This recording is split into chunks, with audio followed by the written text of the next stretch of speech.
everybody, Happy New Year. This is a video that I've been wanting to make for a while now, and it may trigger some of my audience, and it may be the first video that can be interpreted as self-serving and whiny.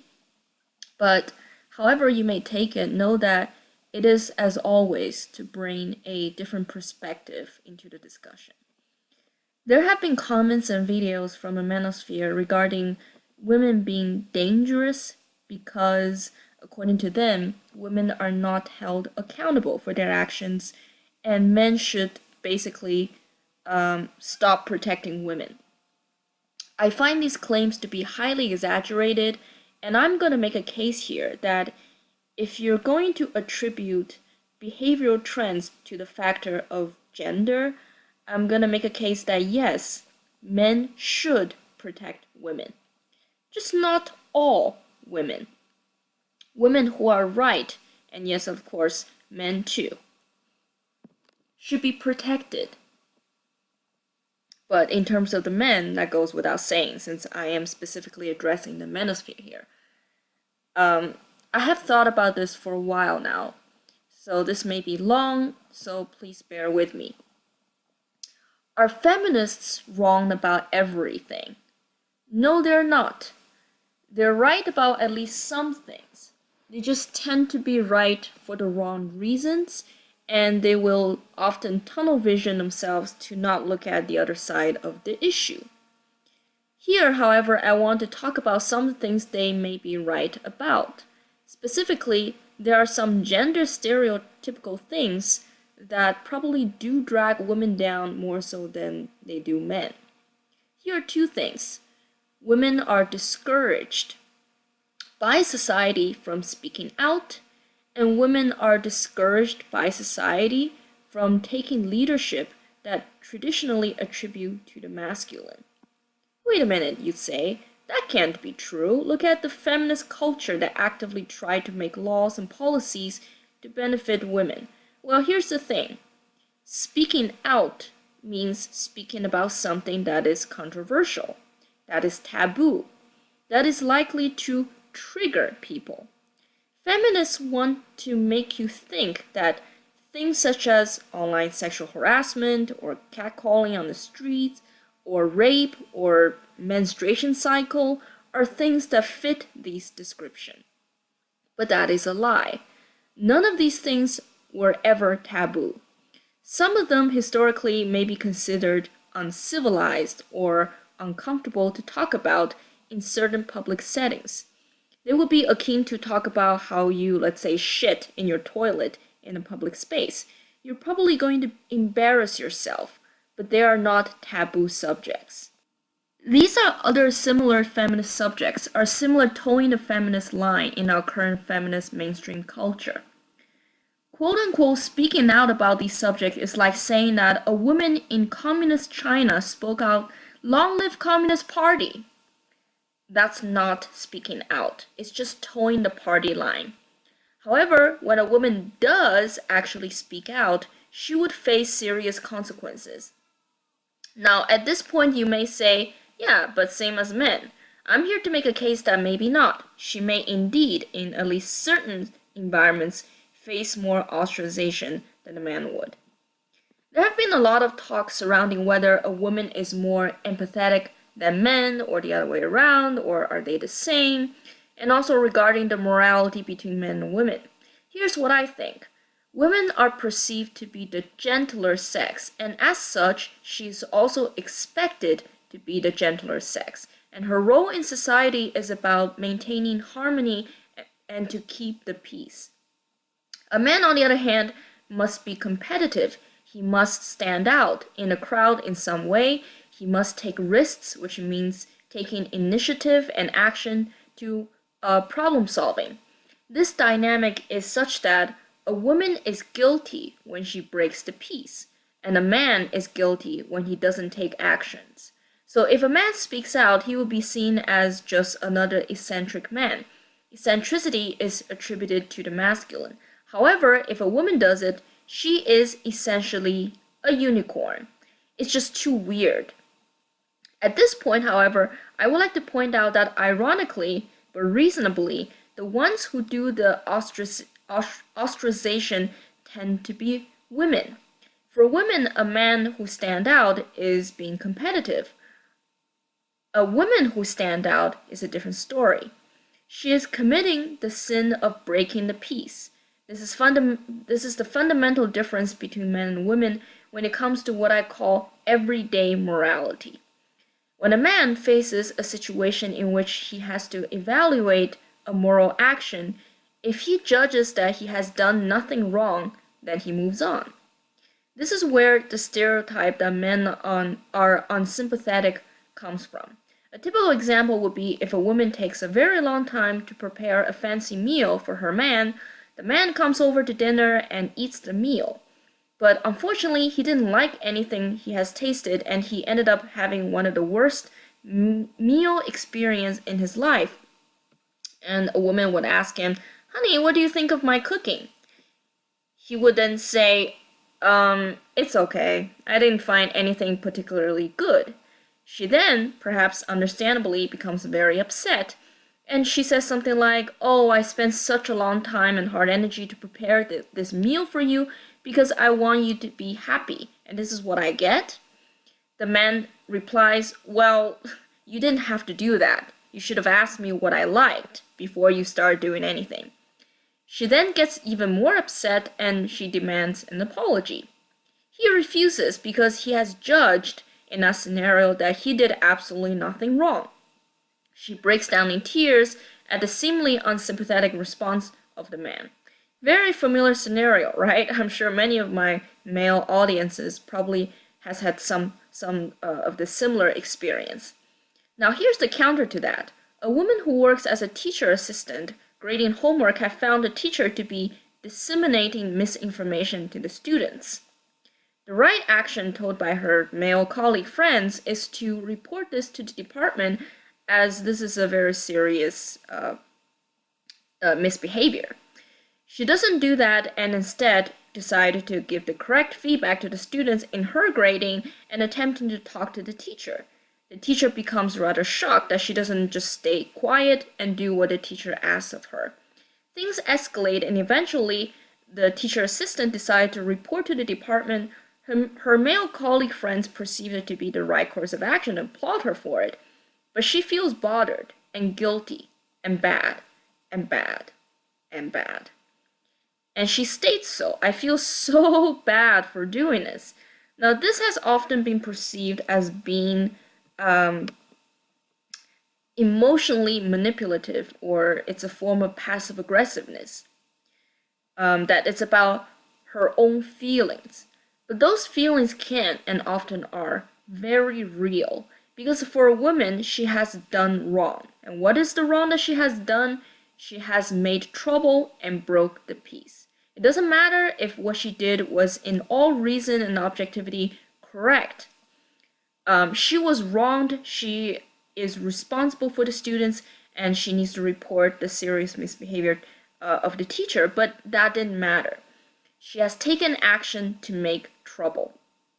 A man in her position would be less likely to feel such guilty as a woman would. If it's the right thing to do, he does it. On the other hand, if he judges that he has indeed seriously wronged a person, he is much more likely than a woman to take serious action to right the wrong. Whereas for a woman, again, she judges, should I or should I not break the peace in my action? And then she works out her feeling from there. What is the point to all of this?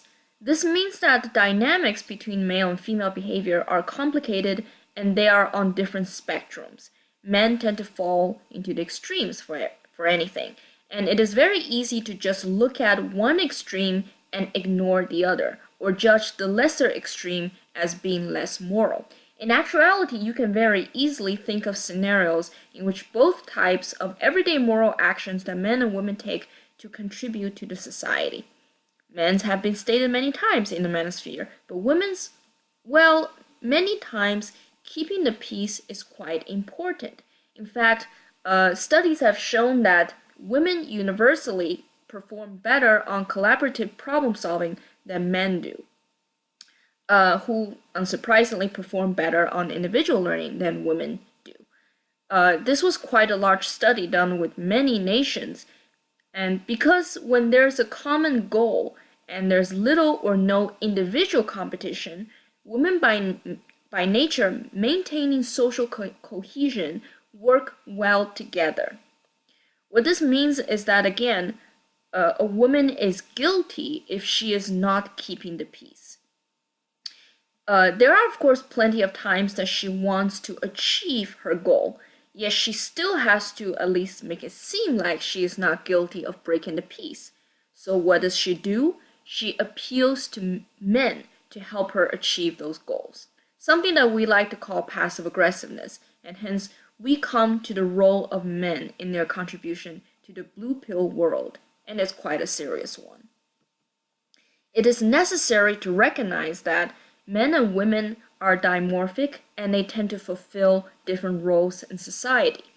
Despite what the feminists want, women probably would never, at least in the foreseeable future, be as many or as competent, on average, to be those in serious position of power relative to men.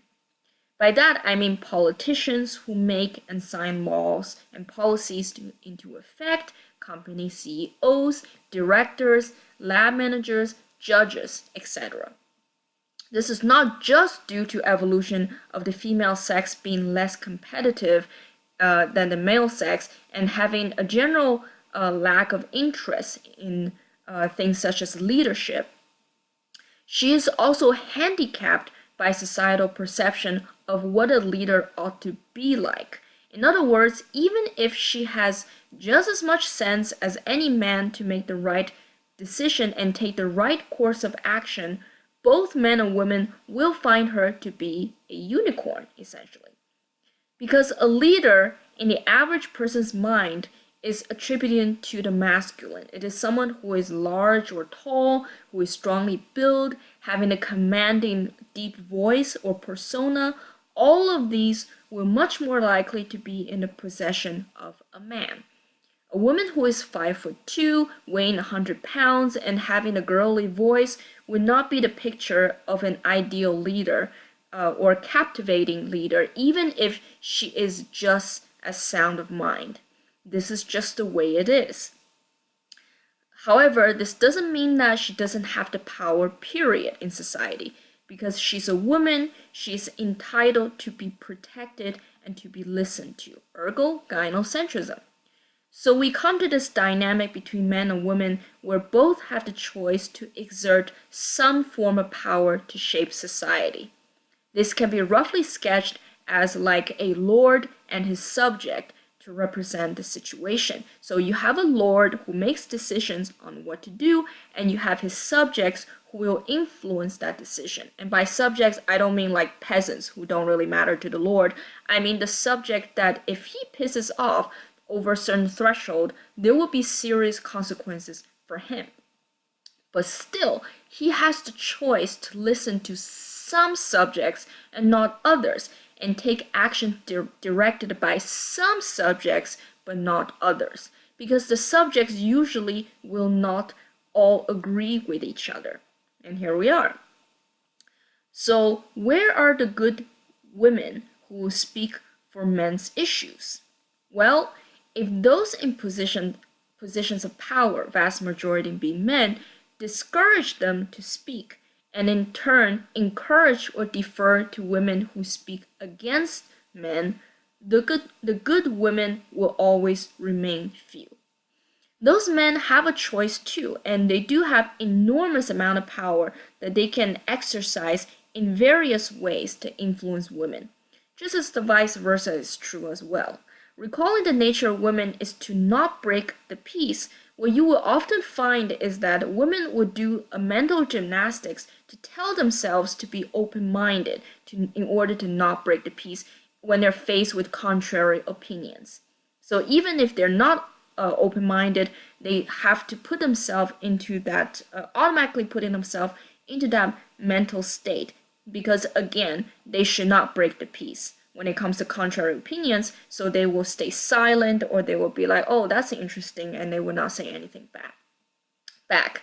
And this is actually a trait that I would argue that can be exploited to the benefit of society. So this means that if a woman has no shield to hide behind and no strings to pull behind someone else's back, she is more likely to be persuaded when enough people around her agree to the same thing, or if there is an authority who will tell her that she is wrong or she should second think her opinion. And that authority will usually mean men.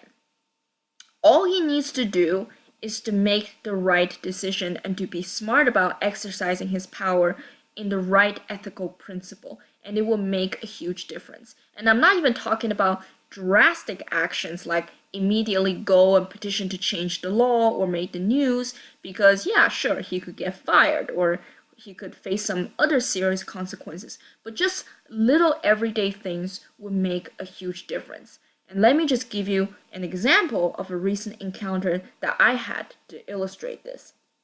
So I was at a conference and I ended up having dinner with 3 professors, all men, and I'm the only woman there. Now, one of the professors is someone I frequently have a heart-to-heart with, and he is also well acquainted with the 2 other professors. At one point, one of the professors, so not the professor I frequently talk to, but another professor, brought up how STEM is so sexist against women, right? So naturally, being passionate opinion and big mouth I had to counter his claims, and I told him that I'm in fact a men's rights advocate, and he was shocked, to say the least. And his response was, you're a woman, you're Chinese, and you're from a very well-off family and having a very high-level education and prestigious academic background. How in the world could you have such extreme views? Now, this was somebody who was considering giving me a job, so let's just say that at that point I realized that I was in deep shit for respectfully disagreeing with him.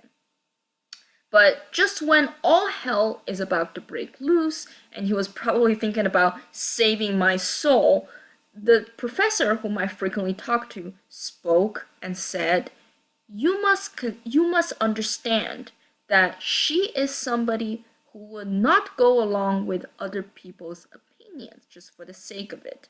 She is an independent thinker, and she tend to judge situation using her own mind. And then he further says, my sons are similar on other topics. So here she is exercising her critical thinking skills. Boom! Just like that, the other professor shuts up and he was forced to reconsider what he was about to do. As you can see, that professor was not on my side. He did not express that he agrees with me. And what he did was really just a small thing. He just basically said, hey, let's calm down and let's consider what she has to say. And that's all it took. I cannot do that. I cannot say that, let's calm down and think about let's hear out what I have to say. I cannot do that and have the same effects. I was a nobody and I was expected to basically just shut up. Especially since I'm a woman, as that professor has already expressed. These are the choices that people in position of power, usually men, have. Will you or will you not defend female unicorns? If you do, you will change society, no question. But what I'm seeing a lot from the manosphere is the impression that because women have female privilege, they don't need to be defended at all if they are quote-unquote good women. And I can't tell you just how wrong these people are, because what you're essentially doing is to continue to be part of the problem. Remember Lindsay Shepherd, a woman in a tribunal with 3 other men in position of power? She was one of the brave ones, and she was also quick-minded to record the conversation, but even she was in tears, even though she was clearly very brave, and very well spoken. Why was she in tears even though she knows that she did nothing wrong? Why? Because in her female mind, she was accused of making trouble. That's all it took to make her feel bad, at least illogically, and at least illogically ashamed. So when a question is asked, where are the good women? They are few and far between. Please also ask, where are the good men who will select and brave good women? They are unfortunately also few and far in between. Without a good man, we cannot have the good women. And this is the true reality of the red pill world.